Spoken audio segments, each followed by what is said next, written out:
Don't worry about the noise. We're safe here. I have looked after the well-lit room for many, many years now. There is no shadow in the well-lit room. The power is fail-safe, and all the bulbs are numbered and changed regularly based on their make and model. Right.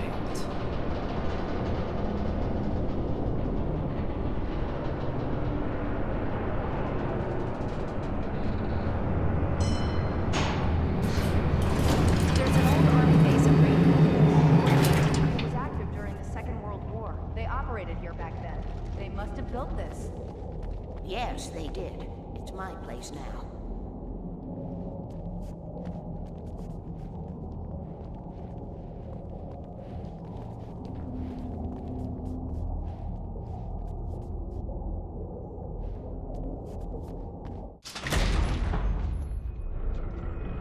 Take it, and I won't need to worry about the room anymore, because 6 and 33 and 118 need changing soon, and I don't want to climb up the ladder to change them because it's very late, and I'm tired.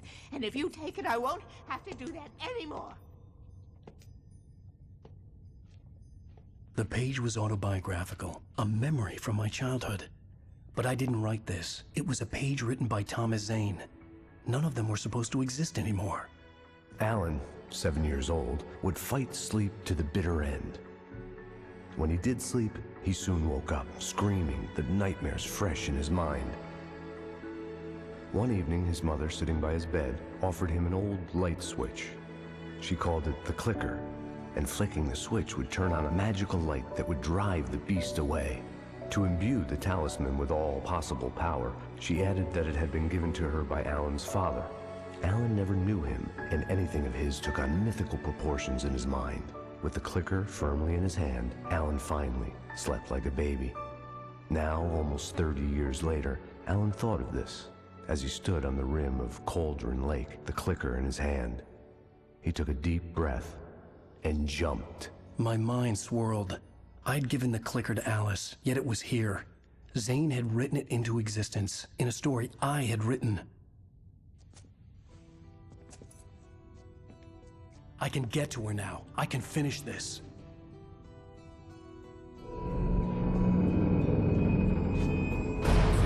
Remember standing on a broken field, white crippled wings beating the sky, the harbingers of war with their nature revealed, and our chances flowing by. Previously on Alan Wake, I wrote a horror story that has come true. Thomas Zane did the same in the 70s. You will go no further. If I continue like the Dark Presence wants me to, the story I'm writing won't save Alice. It's a horror story. No one will survive. You knew Zane! Thomas Zane! You're the Lady of the Light in the song! He left something behind to help me. The clicker. Alan thought of this as he stood on the rim of Cauldron Lake, the clicker in his hand. He took a deep breath and jumped. I can get to her now. I can finish this.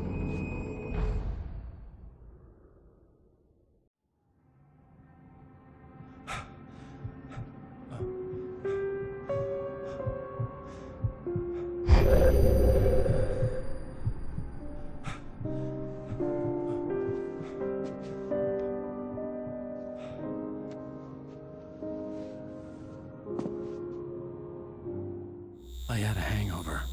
My head was about to explode and the light hurt my eyes. I needed my sunglasses and painkillers to dull the pain. In one of my finer moments of self-deception, I swore to quit drinking.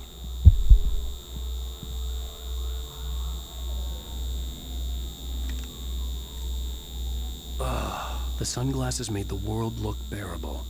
Now I could keep my eyes open without feeling like a vampire in the sun.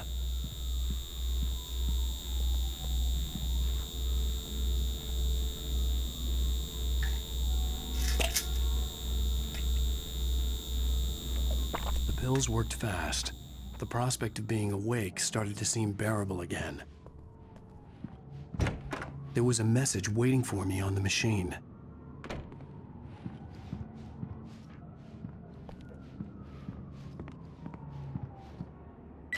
You have one new message. Ow! Are you still asleep? Wakey, wakey! You should have your show on your TiVo. Alice wasn't too mad to record it. That she called me earlier and really chewed me out. Yeah, we went a little overboard last night. But parties are a part of this business. Al, look, I'm saying this as your friend.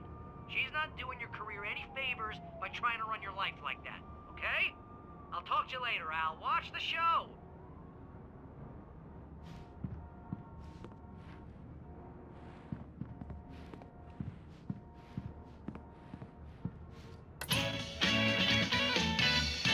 Ladies and gentlemen, welcome back to the Harry Alex Show. Thank you, everybody. We have a great show tonight. I've been talking with the best-selling author Alan Wake about his new book, The Sudden Stop. Yeah, good read. Go buy it. No, it is a good read. Look, I'm gonna be honest here. Is that wise? No, but I'm gonna do it anyway. I got people who give me the lowdown on books. I'm a busy guy. But this one, I actually read from cover to cover. I mean, I'm a big fan. Wow, thanks. Now, this might be a spoiler for those who haven't read the book yet. Based on the sales figures, the 2 people out there who haven't read the book yet. But this last book is all about the death of the main character, the hard-boiled New York detective, Alex Casey. Now, there's been a lot of outrage about this. Why the hell did you kill Casey? What the hell were you thinking, man? Good riddance. No, seriously though. 7 years and 6 books is a long time. He was a gloomy guy to spend all your working hours with, and it was a good run. But it's time to explore new things. My next book will be a departure from the old for me. You selfish bastard, always thinking of yourself. Well, you've certainly given us a lot of entertainment over the years. And now that you mention it, Casey was a gloomy guy. Never had much luck with his love life with the ladies.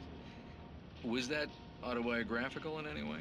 Yeah, no kidding. Casey's lady friends tended to die on him. With Casey, it was all about his pain. No, nothing autobiographical about that. I'm a happily married man. My wife is my muse. Well, congratulations. That's great to hear. So, how's the publicity tour been treating you? Good, great. But I gotta say, I'm glad to be back home in New York. Well, you've certainly been on the news a lot lately. Lots of parties and, you got into a fight with some paparazzi. Oh, man. Well, that guy was really in my face. I lost my temper. I know that wasn't cool.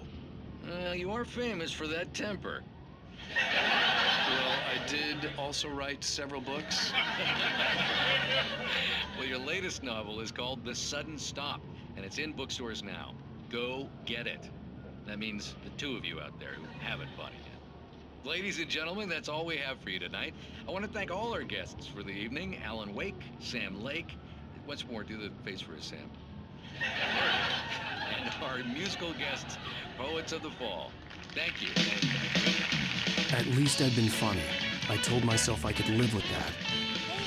Hey, you watch the show? I didn't say anything stupid, if that's what you want to know. Okay, Grumpy. You want an aspirin or something? Are you gonna start with me about drinking now? You know what? Go back to sleep, Alan.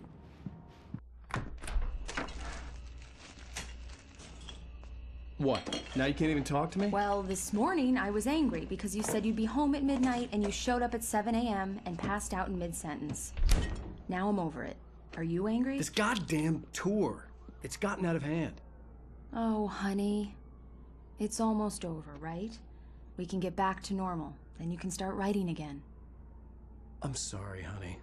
Alan, you're not thinking straight. Just take a shower and go back to bed, huh? Yeah, you're right, honey. I'm sorry. Once this is over, let's go away together. A vacation. Just you and me. Some peace and quiet.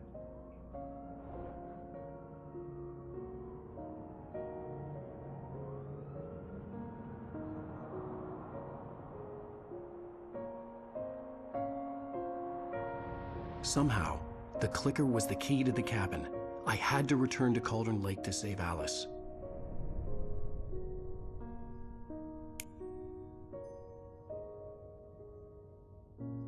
I'm going back to the lake to finish this. I'm going to write an ending to the story in the manuscript on my own terms, to make it all right. Why can't you just write it here? The last page is still in the typewriter. I need to read it first. Everything needs to be just right. Zane tried to cut some corners, and it didn't end well. Okay, ready when you are. I'm sorry, Sarah, but I need to do this alone. Barry, take her gun. Miss Weaver, close the door when I leave.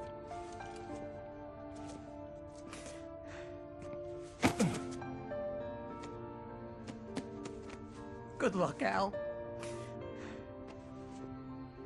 See you later.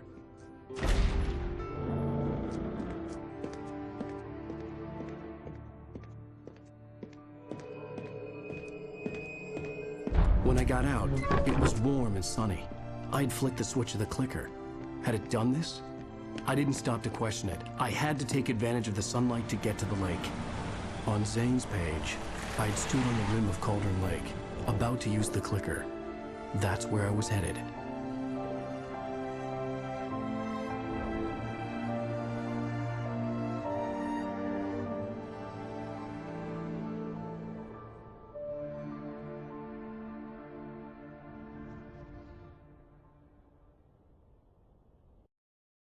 Alone, in daylight, surrounded by the beauty of the Pacific Northwest landscape, it was hard not to let doubt creep in one last time. I could still chalk everything up to a dream, a delusion. I had enough imagination to make up something like this, having been in the cabin all this time, trapped in a story inside my head, gone mad from grief over Alice's death like Hartman had claimed. There would be no way of knowing. I told myself it didn't really matter. My course was set.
was a link between us, always would be.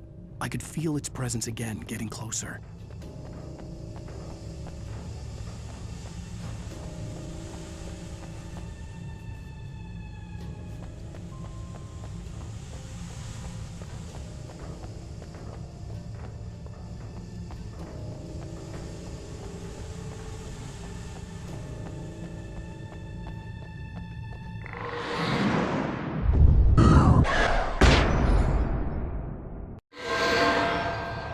I will kill your wife.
Based on the signature in the motel register, Agent Nightingale had stayed here, in room number 2.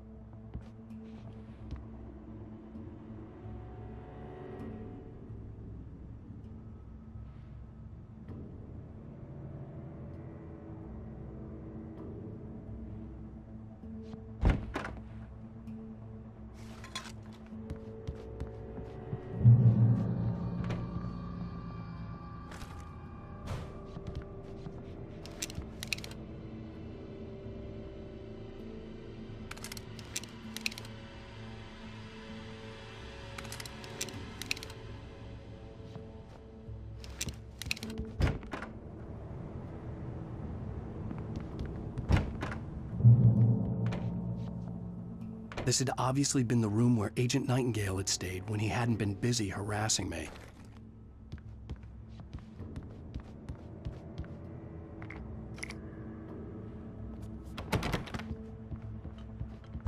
Look after yourself, man.